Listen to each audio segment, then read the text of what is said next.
If we're really honest, we all want healthy relationships with our families, with our friends, our people at work, and even at church. But if we're honest, relationships are messy. They actually take work. In fact, I've found that the only way to have a healthy relationship is to be willing to do the work. What do I mean by that?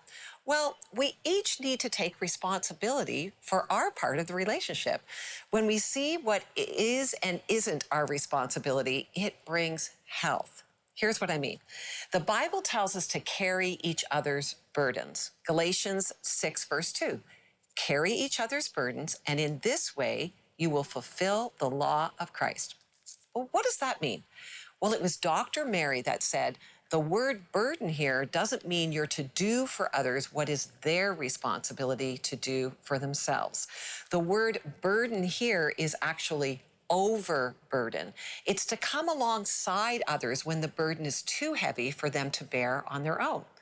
Now, I think too often in our relationships, we miss this healthy sense of responsibility. We're each to take responsibility for what is on us. We can't blame others or shame others into doing for us what we need to do for ourselves, like what we eat, what we watch, whether we exercise or not. No one else can exercise for you. Wouldn't that be nice? No one else can eat for you. No one else can change your attitude. That's on you. Those are things that are your responsibility. But there are times when you're unable to do for yourself. Maybe your health has been compromised or you're in a crisis and overwhelmed. And so then you need others to share the burden with you. And it's a privilege to help others share the burden. And you should be willing to ask for help when you are overburdened as well, because, well, that pleases Christ.